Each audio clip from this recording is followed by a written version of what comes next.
Hello, Killingsworth Board. Hello. I want to take a moment to insert a little bit of inspiration into our time together.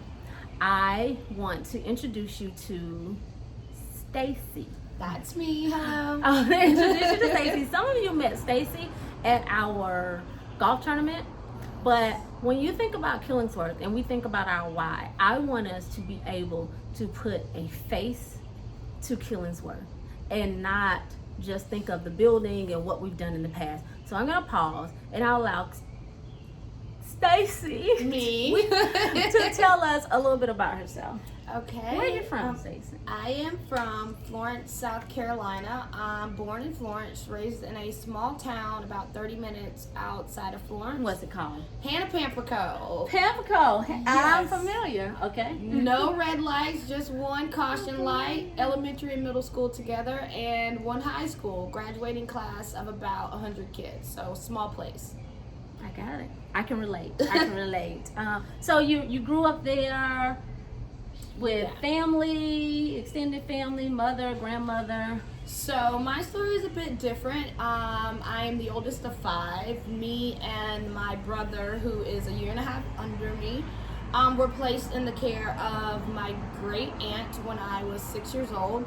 A wonderful woman who instilled a lot of good things in me. So just a kid who was taken in, and she tried to provide the best life that she could as a single woman. Got it. Okay. You mentioned 100 and something students from high school. So did you graduate from high school there, or? I graduated. Here's the kicker. I did not graduate there. My junior year, I went back to Florence. My grandmother wasn't doing so well, so I stayed with her youngest daughter. And I graduated from South Florence, which was a culture shock for me because my graduating class was 2,000 kids, and I was just a small fish in a big sea, really. Big pond. I got it. So you graduate. Now, what happened? I just wanted the board to see, how did you get from high school to Killingsworth? Okay. The abbreviated version. Abbreviated version, circumstances, and not dealing with some of the trauma that came from being a displaced kid and childhood trauma along the way. I was what I would call perfectly fine until about 24 years old. My biological father passed away from cancer, and a year and a half later, the lady that raised me and was so great to me passed away from throat cancer. And for me, it was a big world, and once again, I was alone.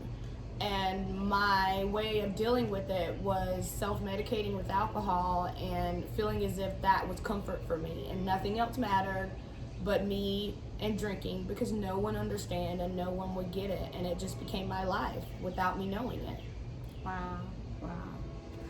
So you indulged in that behavior. That became your Yes. lifestyle. Yes. Did you go somewhere else before Killingsworth to get help? I went to McLeod Behavioral Health, and here's the thing. When I went, I knew that I was kind of bipolar. But when I got there, I refused to admit that I had a drinking problem. I'm just here to get my mental okay.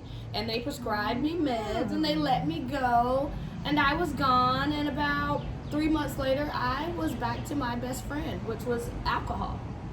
And I didn't want to admit it. I mean, everybody knew. Family knew, friends knew, kids knew.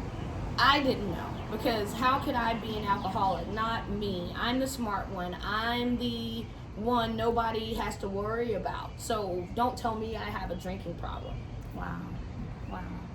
So at some point, how did you hear about Killingsworth? At some point, you heard about Killingsworth. Yes. So, And you have been the sunshine in this house ever since you've been here. So you've been here now a couple of months. How many months have you been here now? it's almost 3. Yeah, 3 months. So Yeah. 3 months at Killingsworth.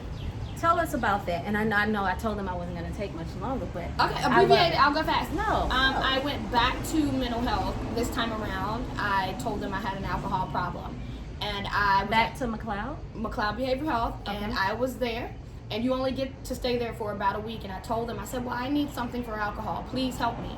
And they got me into Morris Village, which is here in Columbia. And they said, you have to go. You're the only person who's ever gotten admitted, and they accepted you within 24 hours. It is a sign from your higher power that you need to go.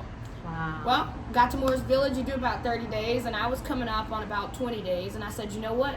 I don't want to go home. Like, I'm scared to go home. I don't think I can make it in the real world right now, just with this, because I'll talk myself into why I can drink. A train. I hope y'all can still hear us. That means keep on going, a little Okay. engine. So I talked to my counselor, Miss Stephanie, and she offered me 2 places. I won't say the name of the first place, Okay. but I will say that I did their interview first. And I was just taken aback because my whole process, I dealt with women once I wanted to get help that had a pure heart and just wanted to see me do good. And she was the first person along that journey that I spoke to, and I was just like, oh no, you're mean. I can't do mean right now. I don't need mean right now. And I called Miss Susan a couple hours later.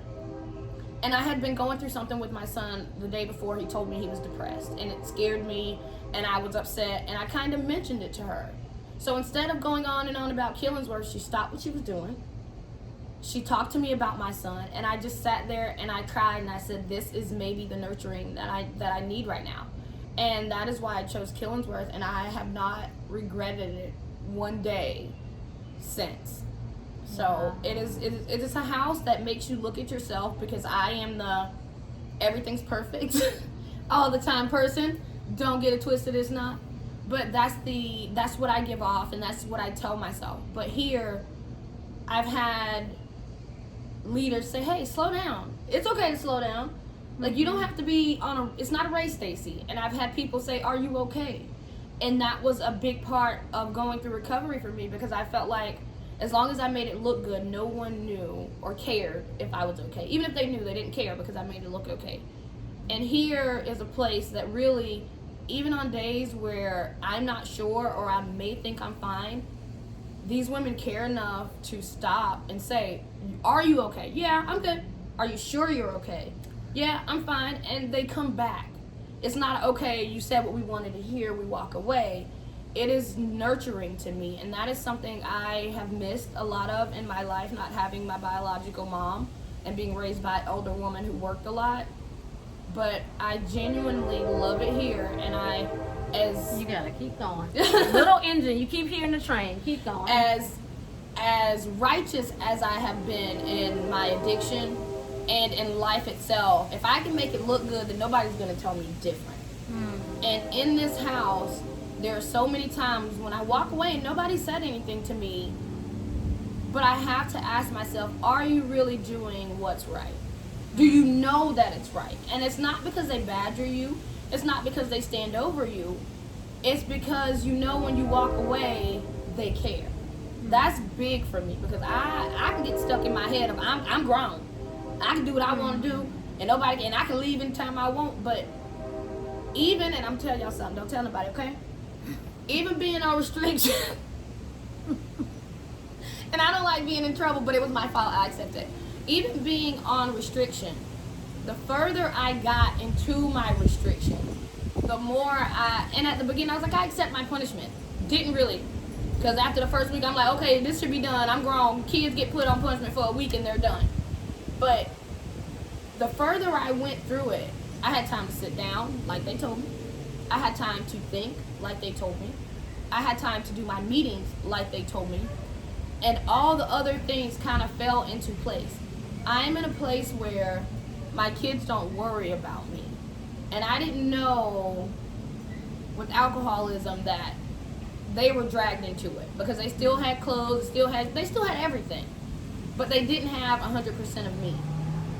And they are so okay with me being here that it makes it easy. They recovered with me, and not only does this house make me feel safe, it makes them feel safe for me.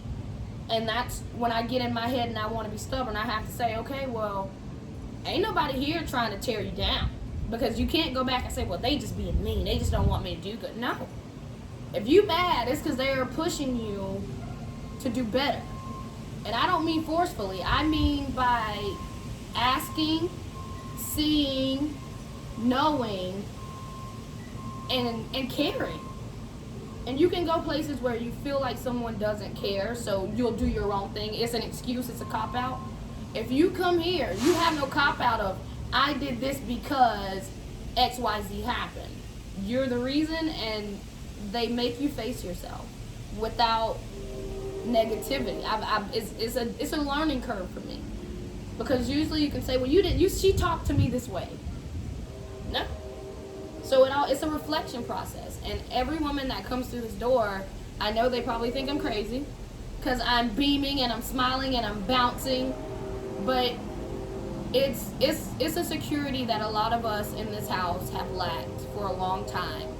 So it takes time to get used to, but once you do, I fell in love with it. I genuinely did. I love it. Not just the house, the people in it. Wow. We love you too, Stacey. We love you too. I mean, thank you. Thank you. I know, and I don't get caught up on time. When we're being inspired and we're in this moment, there's no time right here. I really do. Thank you for sharing your story. You have been a ray of sunshine, and we can always tell when something's wrong with you. We can always tell, because when you have people who have really bubbly personalities, when they walk through the house and they're not singing or saying anything or being the light, that's why she gets the "Are you okay? Yeah. Is everything okay?" You and quiet. Sometimes she tries to walk really fast by us so we won't pause to ask the question, but we ask the question because we care. And this is where you have the opportunity to serve. This is your Killingsworth. These are not fabricated stories. These are real people, real stories, right here, Columbia, South Carolina. And you're doing amazing. And we are, when I say thankful, this lady, she gives us the spotlight, but she deserves it, because I run from her a lot, y'all, just because of her title, not because of anything else. But she is beautiful and she is amazing, and sometimes she says words that carry not just to me but to every person in this house, and we go talk about it without her knowing. But we are thankful to have her, and if anybody deserved a leadership position for the women in this house, it is her. It's Miss Arlene, it's Miss Tanita, it's all of the staff. The person that got you here, Miss Suzanne. Y'all better catch her sales pitch, because baby, she make us think we going to the Ritz-Carlton. And we not far from it once we get here, okay? We feel like that once we get here. So thank you for everything. Thank you. Now they're going to think I asked you to say that, but I didn't. I didn't give her anything to say that. Thank you all very much. We hope that you are inspired, and we hope that you have learned a little bit more about Stacey, but about why what you do is so important. Thank you, board members. Thank you. I appreciate you. Bye-bye.